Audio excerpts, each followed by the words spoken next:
Welcome students. Myself Dr. Kalpana Bhandari from Department of Geology, uh, the Government Degree College, गोला park Kishanpur. तो आज मैं जो lecture conduct करने जा रही हूँ बेसिकली वो लेक्चर बीएससी फर्स्ट सेमेस्टर के स्टूडेंट्स के लिए है जिन्होंने अभी भी एडमिशन लिया है। तो उन स्टूडेंट्स के लिए ये लेक्चर बनाया गया है। इसमें कुछ हम जियोलॉजी के कुछ फंडामेंटल एस्पेक्ट्स को स्टडी करेंगे, डिस्कस करेंगे। तो जो आज का लेक्चर का जो टाइटल है, तो टाइटल है इंट्रोडक्शन टू द जियोलॉजी। तो कंटेंट्स हैं what is a geology. Lecture के जो कंटेंट्स हैं what is a geology, branches of geology, scope of geology and significance of geology.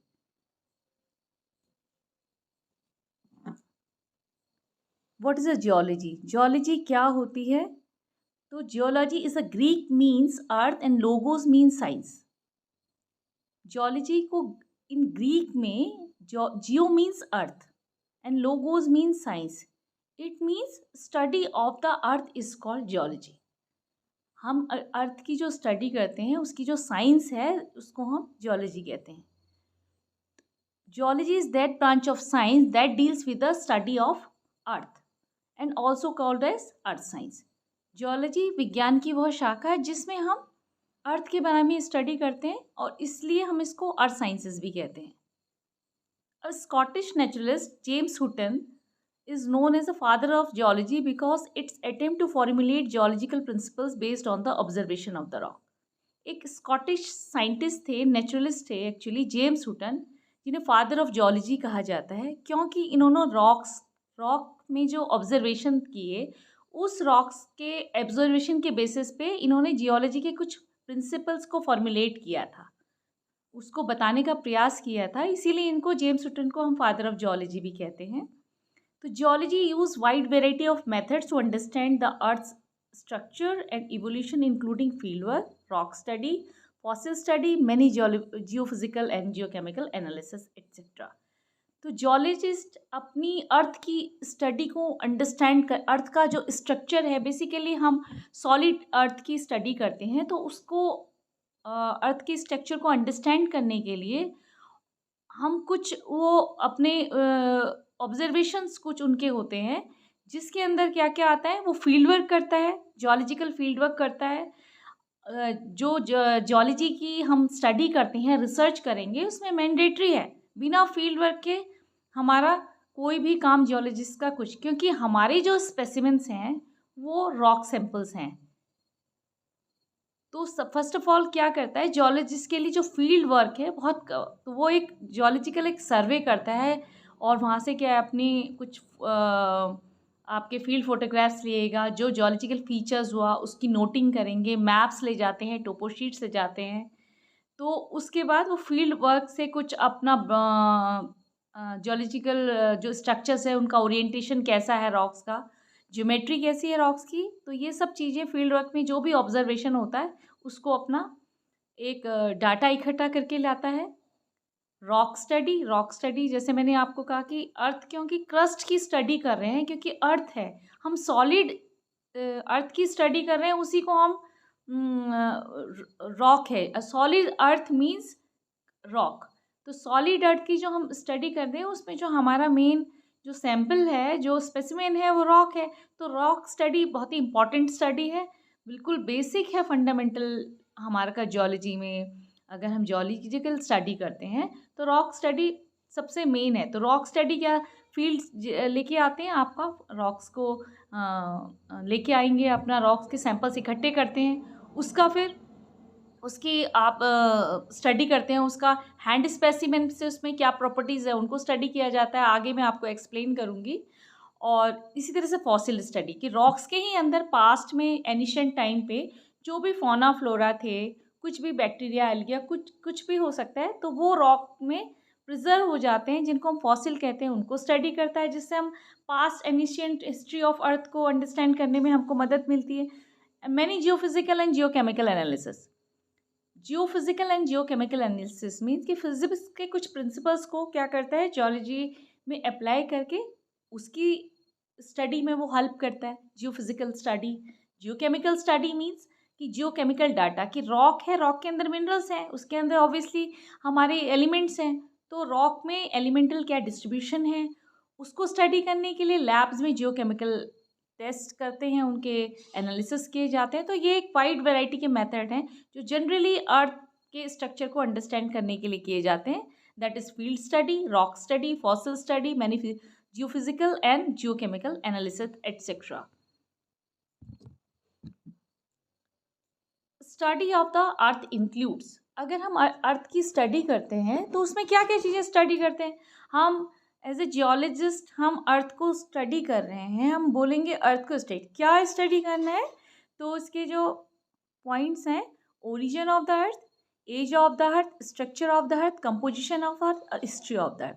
अब ओरिजिन ऑफ अर्थ में हम क्या पढ़ेंगे कि ओरिजिन ऑफ अर्थ में कि अर्थ की जो उत्पत्ति हुई है जिसको हम 4.5 बिलियन ईयर्स कहते हैं, तो अर्थ की उत्पत्ति कैसे हुई है। डिफरेंट साइंटिस्ट में ने इसमें अपनी अलग अलग हाइपोथेसिस दी हैं, अपनी अलग अलग थ्योरीज दी हैं, तो उनको हम स्टडी करते हैं कि क्या उनके हाइपोथेसिस थे, क्या उनकी थ्योरीज थी, अलग अलग साइंटिस्ट थे, तो ओरिजिन कैसे हुआ, ये एक पार्ट है उसका स्टडी का। और एज ऑफ द अर्थ, अर्थ की उम्र क्या है, आयु क्या है, तो एज को निकालने के लिए बहुत ही इफ़ेक्टिव मेथड जिसे हम यूज़ करते हैं दैट इज़ रेडियो एक्टिव, जो डेटिंग के बेसिस पे हम अर्थ की एज को निकालते हैं। और एक फॉसिल, जो हमारे रॉक के अंदर जो फॉसिल प्रिजर्व रहते हैं, उनके बेसिस पे भी हम रॉक की एब्सोल्यूट एज निकालते हैं। लेकिन जो इफ़ेक्टिव मेथड है that is the radioactive dating. Structure of the earth, earth का स्ट्रक्चर क्या है। बेसिकली जब हम स्ट्रक्चर की बात करते हैं तो अर्थ का जो स्ट्रक्चर है वो हम इंटरनल स्ट्रक्चर की बात करते हैं, क्योंकि हम सरफेस से नीचे, क्योंकि geology is the sub surface study, underground study, actually सब सरफेस स्टडी ऑफ अर्थ। तो अर्थ किस चीज़ से बनी है, अर्थ का जो कंपोजिशन क्या है, क्या रॉक्स हैं, क्या मिनरल्स हैं, क्या एलिमेंट्स हैं, ये सब चीज़ें कि कंपोज किस चीज़ से बनी है, वो सब स्टडी करते हैं। History of the earth including development of life, history as recorded in the rocks and processes that involve the formation of the earth. अब अर्थ की स्टडी में हम लाइफ का डेवलपमेंट को कैसे बात कर रहे हैं कि अर्थ हम अर्थ रॉक से बनी है, तो रॉक्स में रॉक को हम रिकॉर्ड भी कहते हैं कि जो अर्थ की जितनी भी हिस्ट्री है वो रॉक के अंदर रिकॉर्डेड है।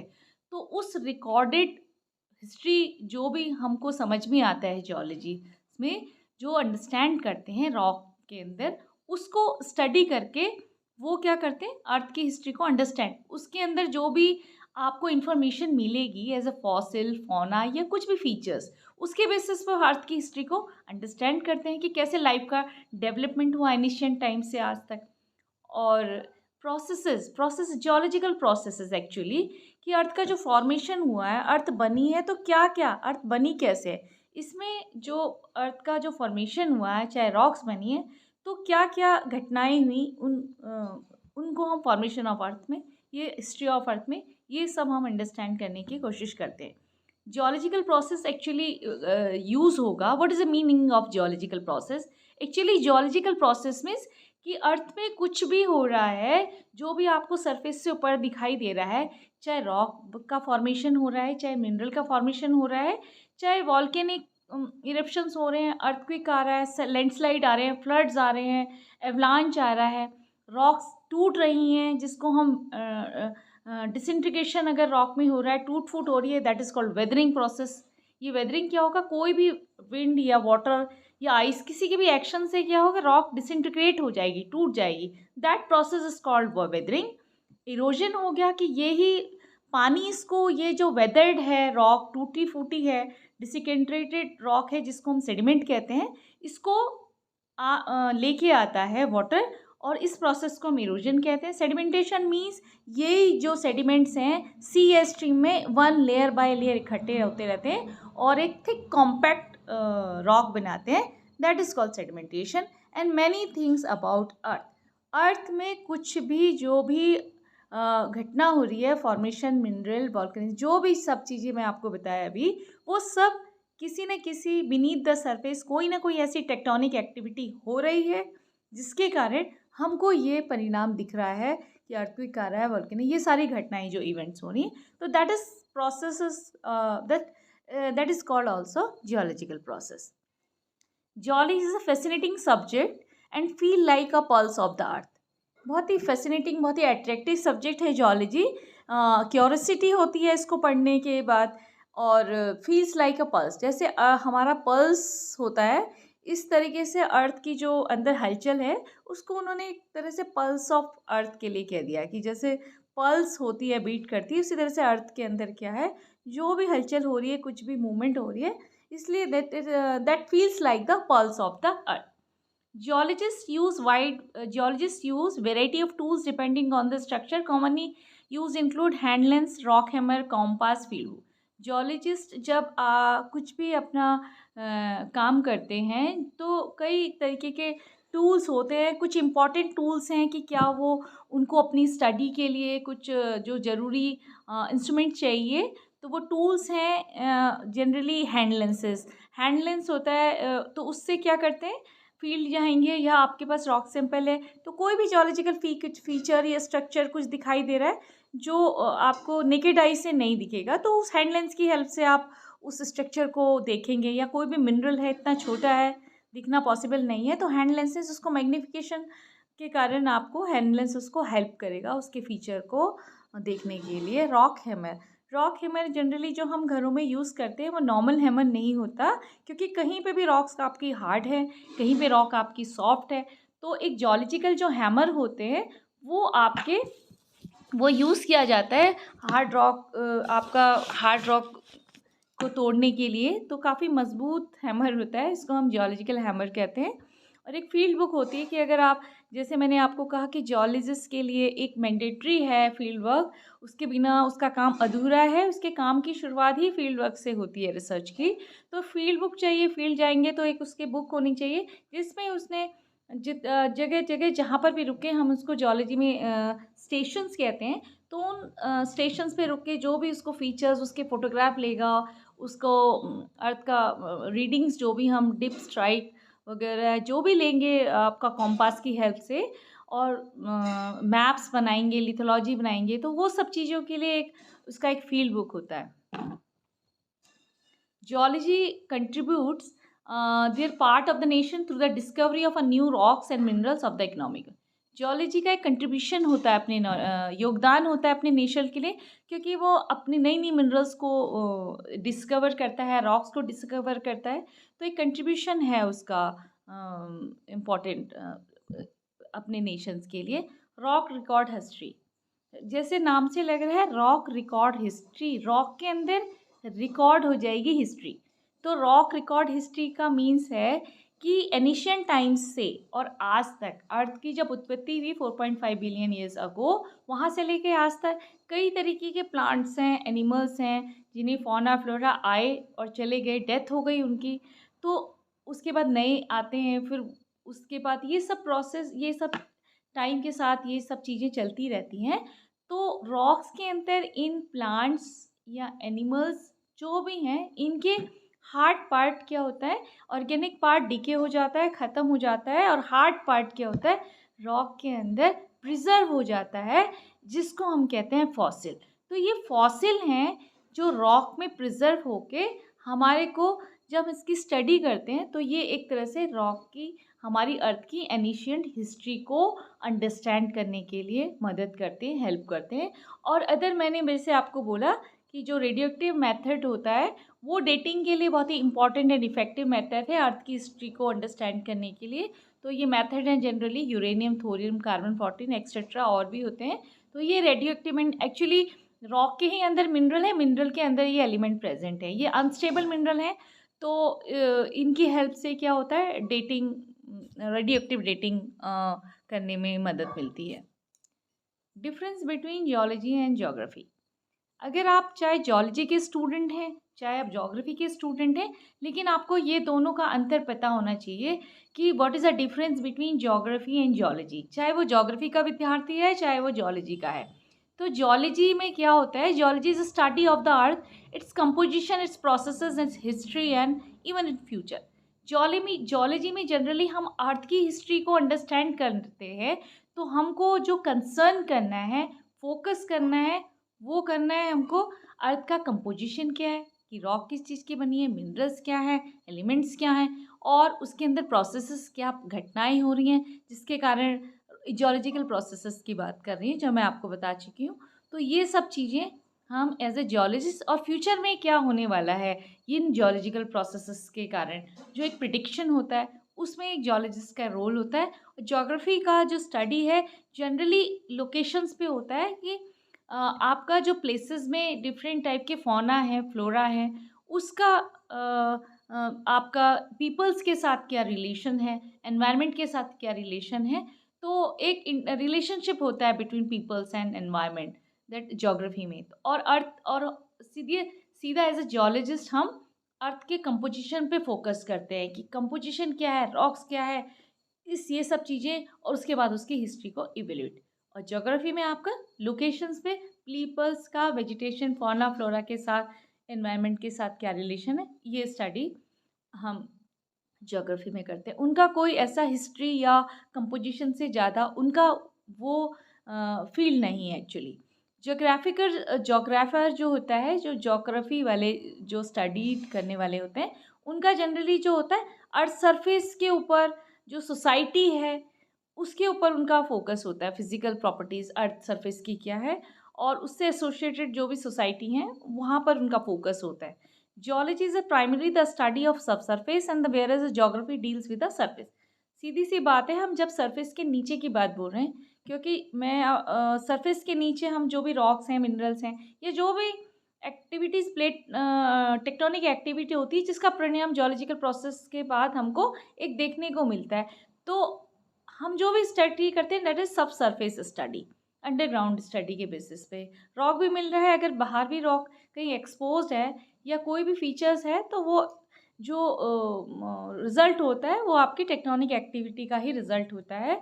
और ज्योग्राफी में जनरली आप सरफेस के ऊपर जो फीचर्स हैं उनको स्टडी करते हैं। कुछ सिमिलैरिटीज़ है, जैसे हम मॉर्फोलॉजिकल या जनरल जियोलॉजी दोनों में पढ़ते हैं, दोनों सब्जेक्ट में सिमिलैरिटीज़ हैं। जैसे हम डायरेक्टली जियोलॉजिकल प्रोसेसेस, जैसे हम वेदरिंग पढ़ते हैं, रॉक का टूटना, इरोजन, ये सब चीज़ें हम जियोलॉजिकल प्रोसेसेस में पढ़ते हैं। लेकिन जो हमको अर्थ की हिस्ट्री को अंडरस्टैंड करने के लिए हेल्प करता है। लेकिन ज्योग्राफी में क्या होता है, इतना उसका थोड़ा-सा एरिया मॉर्फोलॉजिकल स्टडी में थोड़ा-सा उसकी लिमिट बढ़ जाती है। उसकी लिमिट बढ़ने का अ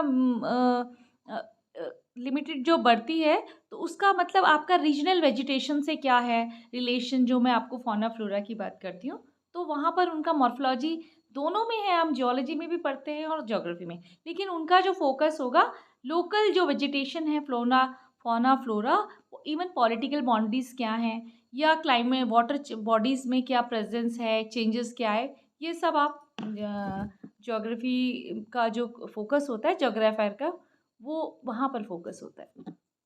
ब्रांचेस ऑफ जियोलॉजी, अगर हम ब्रांचेस ऑफ जियोलॉजी की बात करें कि डिफरेंट टाइप की ब्रांचेस हैं जियोलॉजी की, तो हम इसमें अलग अलग टाइप के जियोलॉजी की ब्रांचेस को डिस्कस करेंगे। तो एक हमने लिखा है मेन ब्रांच और दूसरा लिखा है एलाइड। मेन ब्रांच मतलब कि हम अगर जियोलॉजी पढ़ रहे हैं तो हमको इन इन डिसिप्लिन्स को पढ़ना कंपलसरी है। मेन जो प्योर जियोलॉजी को अगर हम पढ़ेंगे तो ये मेन डिसिप्लिन्स हमारी जियोलॉजी की स्टडी को कंप्लीट करते हैं। बट एलाइड ब्रांचेस का मतलब है कि आप दूसरी साइंसेस के साथ उसको उसके साथ कैसे उसको स्टडी कर रहे हैं, दोनों को मिलके एक कंप्लीट जो स्टडी करते हैं that is called allied sciences. तो मेन ब्रांचेस में है हमारा physical geology, mineralogy, petrology, structure geology, historical geology, palaeontology, economic geology, geomorphology. तो फिजिकल जियोलॉजी में जनरली जो भी फिजिकल फीचर्स दिखाई देते हैं, हम रॉक को पढ़ लेंगे, मिनरल्स को पढ़ लेंगे, जैसे मैंने आपको बताया अर्थक्वेक, वॉल्केनिज्म, ग्लेशिएशन हो रहा है, मास फास्टिंग मतलब वेदरिंग, इरोजन, ट्रांसपोर्टेशन, सेडिमेंटेशन, जो भी क्लाइमेट चेंज, कुछ भी जो फीचर्स हमको दिखाई दे रहे हैं, रिवर एक्शंस क्या है, कैसे आपका लोकल लैंडफॉर्म्स कैसे फीचर्स बन रहे हैं, इवन वॉल्केनिक एक्टिविटी कैसे हो रही है, या जनरल जियोलॉजी हम फिजिकल जियोलॉजी में पढ़ेंगे। और मिनरोलॉजी में हम मिनरल वाला पार्ट पढ़ेंगे, व्हाट इज़ अ मिनरल, क्योंकि सॉलिड अर्थ है, सॉलिड अर्थ रॉक से बनी है, तो रॉक के अंदर मिनरल्स हैं, तो उस पर्टिकुलरली हम रॉक के अंदर जो मिनरल्स होता है, इस ब्रांच में हम वो स्टडी करते हैं कि मिनरल क्या है, उनकी फिजिकल प्रॉपर्टीज़ क्या हैं। अगर हम उनको हैंड स्पेसिमेन में देखते हैं तो मिनरल्स हमको कैसे दिखाई देते हैं, उनकी डिफरेंट फिजिकल प्रॉपर्टीज़ क्या हैं। अगर हम उनकी थिन सेक्शन या स्लाइड स्टडी करते हैं तो उसको माइक्रोस्कोपिक स्टडी करते हैं, ऑप्टिकल स्टडी करते हैं, ऑप्टिकल प्रॉपर्टीज़ वो हम स्टडी करते हैं, कुछ केमिकल प्रॉपर्टीज़ करते हैं, और इवन मिनरल का जेनेसिस कैसे हुआ है, कि अगर ये क्या प्रोसेसेस थे जो ये मिनरल बना, तो ये सब हम मिनरलॉजी में स्टडी करते हैं। पेट्रोलॉजी में जैसे हमारे रॉक्स हैं, तो डिफरेंट टाइप की रॉक्स होती हैं। जनरल 3 टाइप की ऑफ रॉक्स हैं basically, igneous, sedimentary and metamorphic rocks. तो डिफरेंट जो रॉक्स हैं, उन रॉक्स में आपकी रॉक्स कैसे बनी हैं, उसका क्या स्ट्रक्चर है, रॉक का कंपोजिशन क्या है, कि रॉक के अंदर कौन कौन से मिनरल्स प्रेजेंट हैं, रॉक का टेक्सचर क्या है, कि मिनरल्स का जो अरेंजमेंट है वो कैसे है, इवन रॉक की जो फिजिकल प्रॉपर्टी, यही हम कह रहे हैं जो मेगास्कोपिक इन हैंड स्पेसिमेन हम स्टडी करते हैं, जो पॉइंट्स मैंने अभी आपको बताए, कंपोजिशन, स्ट्रक्चर एंड टेक्सचर। और अगर हम इसकी ऑप्टिकल की बात करें तो ऐसे ही हम रॉक्स की भी थिन सेक्शंस बनाएंगे और थिन सेक्शन बना के उसको माइक्रोस्कोप में स्टडी करेंगे। तो ये पार्ट, और रॉक का जेनेसिस क्या हुआ, क्या जियोलॉजिकल प्रोसेसेस थे जो ये रॉक बनी, तो ये हम पेट्रोलॉजी में पढ़ते हैं। Structure geology that deals with the structure geology में हम, क्योंकि अर्थ है, मैंने आपको बोला कि बीनीथ द अर्थ से हमारी अर्थ हमेशा कुछ ना कुछ हलचल करती रहती है, तो अर्थ के अंदर कुछ भी फोर्सेस लगते हैं जिनको हम स्ट्रेस करते हैं, और उन फोर्सेस के लगने के कारण जो रॉक होती है वो डिफॉर्म हो जाती है। डिफॉर्म मतलब जो उसका ओरिजिनल जो डिज़ाइन होता है वो चेंज हो जाता है, तो या तो वो फोल्ड हो जाएगी या उसमें क्रैक आ जाएगा। तो इस तरीके से जो due to the stress rock के अंदर जो डिफॉर्मेशन होता है वो हम स्ट्रक्चर जियोलॉजी में पढ़ते हैं। फिर है आपका historical geology. Historical history geology में हिस्ट्री, पास एनिशियंट टाइम पे जो भी हिस्ट्री, और एक्चुअली हम इसका इवोल्यूशन पढ़ेंगे अर्थ का, किस बेसिस पे, कि रॉक्स के अंदर जो फॉसिल प्रेजेंट हैं, जो उसके अंदर जो भी फौना फ्लोरा की जो भी ऑर्गेनिज्म है, उनके बेसिस पे रॉक ओल्डर है, यंगर है, क्रोनोलॉजी के बेसिस पे वो रॉक की एनिशियंट हिस्ट्री को हम स्टडी करेंगे। That is called the historical geology. History, earth की history on the basis of fauna and flora and space and time, time के साथ। पेलेंटोलॉजी, पेलेंटोलॉजी में भी हम फॉसिल की ही स्टडी करते हैं, लेकिन फॉसिल की प्रॉपर्टीज़ भी हम स्टडी करते हैं कि पर्टिकुलर ये फॉसिल फौने का फौना है या फ्लोरा है, तो क्या ये, तो उस पर्टिकुलर फौना और फ्लोरा के इवोल्यूशन के बारे में पढ़ते हैं कि ये ऐसा रहा होगा। तो इस तरीके से उसका जो लाइफ स्पान है पूरा हम पेलियोंटोलॉजी में उसको स्टडी करेंगे। उसके बेसिस पे अर्थ की हिस्ट्री में उसका क्या रोल है, या वो अर्थ को अंडरस्टैंड करने में और टाइम के साथ जिस टाइम पे वो बना है उसका क्या रिलेशन है, evolutionary, ultimately evolutionary history of earth. अब है इकोनॉमिक जियोलॉजी। इकोनॉमिक मीन्स जो भी इकोनॉमी को शो करता है। तो हमारे इम्पोर्टेंट जो इकोनॉमिकली वैल्यूएबल मिनरल्स होते हैं, जो कीमती चीज़ें होती हैं, क्या है हमारी कीमती चीज़ें, मिनरल्स होते हैं जो हम पहनते हैं, गोल्ड, डायमंड हो गया, प्लैटिनम हो गया, सिल्वर हो गया, इवन डेली अप्लाइंसेस में डे बाय डे जो यूज़ किए जा रहे हैं, आयरन हो गया, कॉपर हो गया, एल्यूमिनी, हाइड्रोकार्बन्स हो गया, कितना इंपॉर्टेंट इकोनॉमिकली और हमारा है, हाइड्रोकार्बन्स हो गए हमारे, कोल हो गया, पेट्रोलियम हो गया।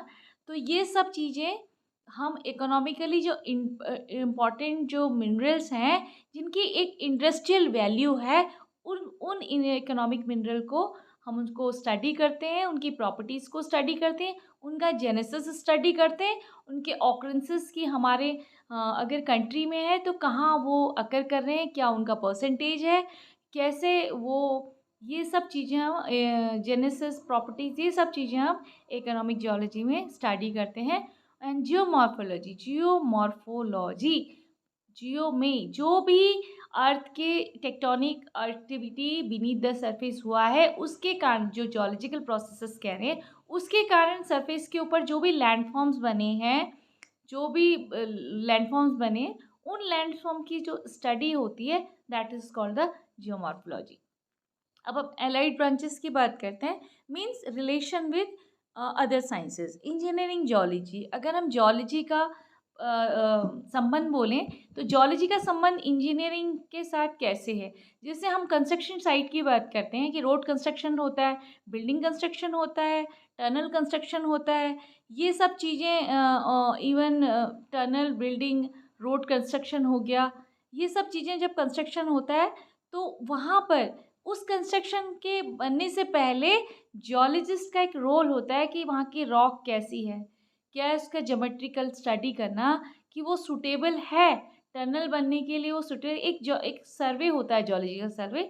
तो वो इंजीनियर्स के साथ जो मिलकर जो इंटरडिसिप्लिनरी वर्क है, दैट इज कॉल्ड द उस साइंस, उसमें हम इंजीनियरिंग जियोलॉजी की उस पर्टिकुलर ब्रांच में वो स्टडी करते हैं। माइनिंग जियोलॉजी, माइन, अब इकोनॉमिकली इम्पॉर्टेंट और मिनरल्स हैं।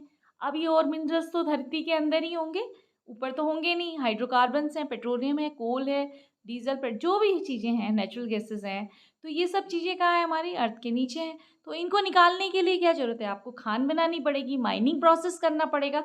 तो माइनिंग जियोलॉजी में हम इकोनॉमिकली जो इम्पोर्टेंट मिनरल होते हैं उनको हम ओर कहते हैं। ओर मिनरल्स को सरफेस से डिग करके निकाला जाता है, माइनर्स उनको निकालते हैं। तो माइनिंग जियोलॉजी में इकोनॉमिकली इम्पॉर्टेंट और मिनरल होता है, उसको कैसे एक्सकेवेट किया जाता है, एक्सकेवेट मीन्स खोद के निकाला जाता है। तो वो सब चीज़ें हम माइनिंग जियोलॉजी में करेंगे।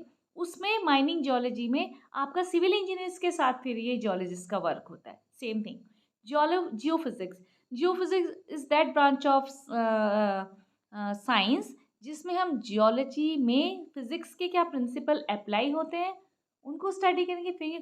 फिजिक्स का प्रिंसिपल जियोलॉजी की को अंडरस्टैंड करने के लिए कहाँ पर उसकी ज़रूरत है, क्या हेल्प करता है, that branch is called geophysics. इसी तरह से जियो हाइड्रोलॉजी में जैसे हमारे जो वाटर ग्राउंड वाटर स्टडी है, तो ग्राउंड वाटर में कहाँ पर ग्राउंड वाटर वाटर टेबल है, क्या वाटर की क्वांटिटी है, क्या है अंडरग्राउंड वाटर का कहाँ पर है, उसको खोजना, ये सब चीज़ें जो अंडरग्राउंड वाटर का जो स्टडी है, वहाँ के सॉइल की प्रॉपर्टीज़ क्या हैं। तो एक जियोलॉजिस्ट की रॉक टाइप क्या है, कौन सी टाइप की परमिएबल है, पोरोसिटी है, ये सब जो रॉक की जो प्रॉपर्टीज़ होती हैं, यहाँ पर भी मिलके जियोलॉजिस्ट आपका इंजीनियर्स के साथ वर्क करता है। That branch is called जियोहाइड्रोलॉजी।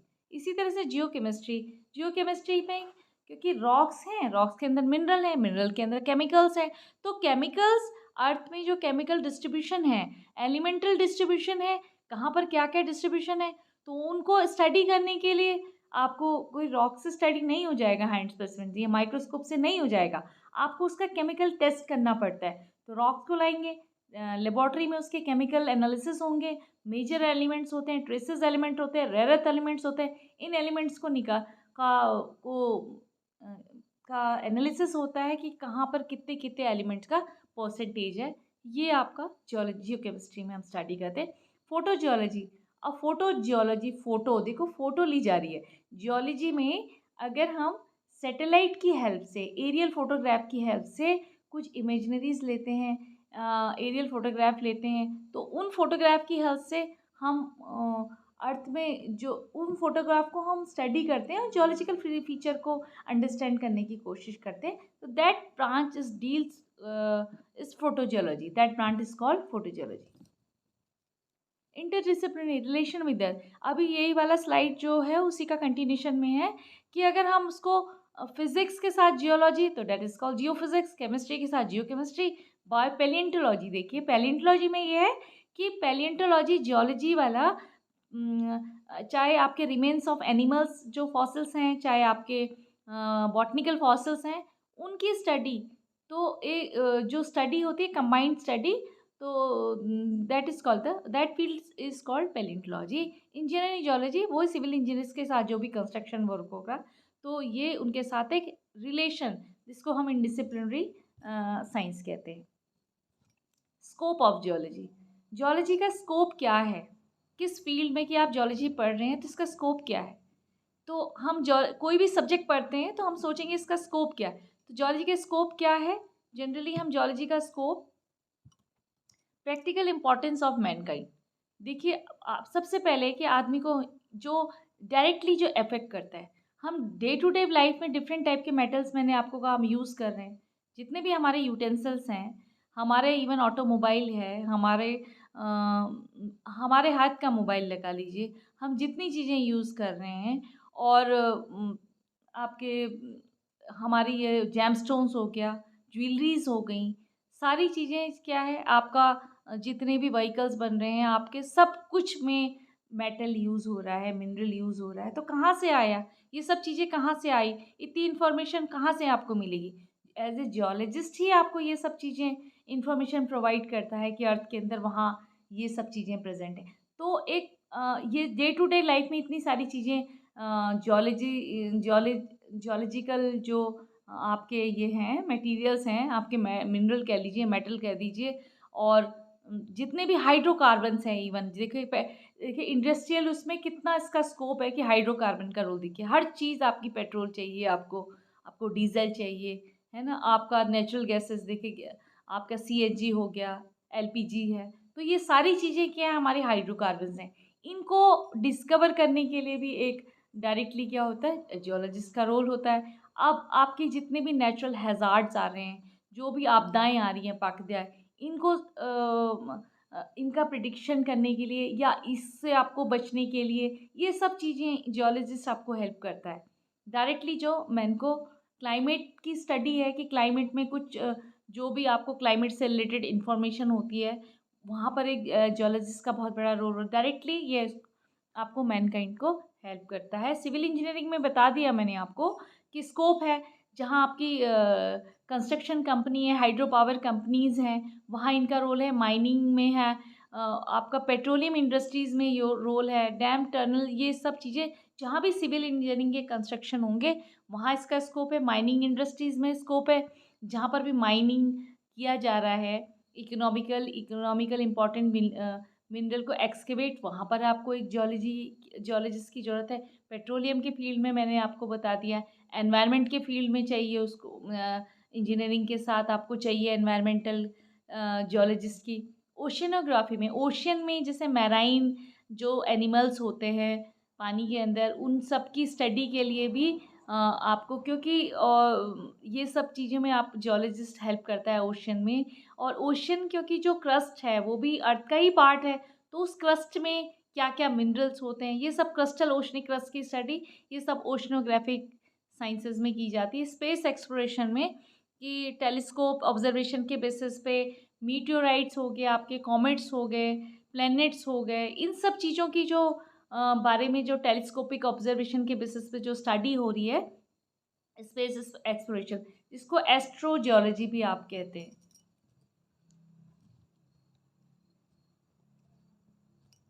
Significance of geology, significance क्या है, महत्व क्या है, किसी भी चीज़ को हम पढ़ रहे हैं उसका सिग्निफिकेंस, मैंने आपको अभी पहले वाली स्लाइड में उसका स्कोप और सिग्निफिकेंस में यही फ़र्क है कि स्कोप में आप डायरेक्टली बता देते हैं कि वो पर्टिकुलर के लिए उस फील्ड में क्या अपॉर्चुनिटी है एक्चुअली, वो अगर उसको जॉब चाहिए या उसको आगे अपना कैरियर बनाना है, तो स्कोप में वो पार्ट आ जाता है। दोनों चीज़ें एक ही हैं, तो अपॉर्चुनिटी क्या है। Geology is important for mineral and hydrocarbon exploration and exploitation and evaluating water resources. Geologist का बहुत ही इंपॉर्टेंट रोल रहता है हाइड्रोकार्बन को डिस्कवर करने में, उसका एक्सप्लोइटेशन करने, इवेल्यूशन वाटर रिसोर्स का, इवेल्यूशन वाटर, आपका अंडरग्राउंड वाटर के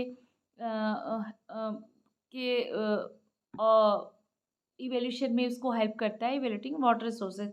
एक बहुत ही इंपॉर्टेंट सिग्निफिकेंस है जो डायरेक्टली ह्यूमन बीइंग को अफेक्ट करता है। To understand natural hazard remediation, environmental जो भी नेचुरल हैज़ार्ड है आपको सचेत करता है उसके लिए, है ना, रेमिडिएशन, उसके लिए जो भी चीज़ें आपकी रेमिडिएशन प्रोसेस होते हैं वो भी आपको बताता है। Geology play important role in geotechnical engineering. What is called geotechnical engineering means, जहाँ पर भी जियोलॉजिकल इंजीनियरिंग के साथ जो वर्क है, वहाँ पर वो रॉक्स की प्रॉपर्टीज़ की, what is the engineering properties of rock, जिसमें भी वो कंस्ट्रक्शन हो रहा है, तो वहाँ के रॉक्स की इंजीनियरिंग प्रॉपर्टीज़ क्या है, that is called the geotechnical engineering. Geologist in everyday life is not restricted to resources, केवल रिसोर्सेज तक ही सीमित नहीं है हमारा कि मेटल और ये मिनरल्स, मेटल्स या hydrocarbon.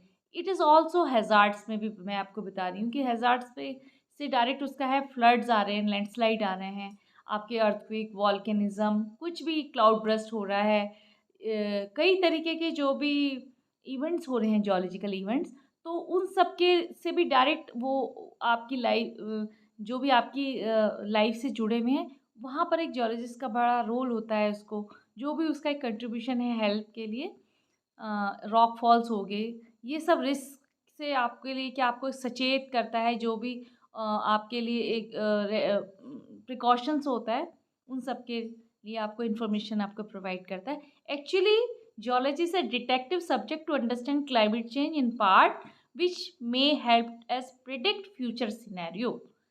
Actually geologist is a detective, हमेशा खोजना कि क्या हो रहा है किसी चीज़ के बारे में, अर्थक्वेक हो वर्ल्ड, तो एक डिटेक्टिव सब्जेक्ट है। क्लाइमेट चेंज क्या है, आपके क्लाइमेट चेंज में उसका एक पार्ट होता है, और इवन फ्यूचर में क्या कोई प्रिडिक्शन के लिए उसके लिए एक सिनेरियो आपको बताता है, या कोई भी प्रिडिक्शन जो होती है उसके लिए भी आपको एक इन्फॉर्मेशन आपको जॉलिस देता है, तो इसीलिए इसको एक डिटेक्टिव सब्जेक्ट बोला गया है। तो आज का लेक्चर इतना ही। Thank you so much students. अगर आपको इस लेक्चर्स में कोई भी क्वेरी है, कुछ भी है, तो आप पूछ सकते हैं।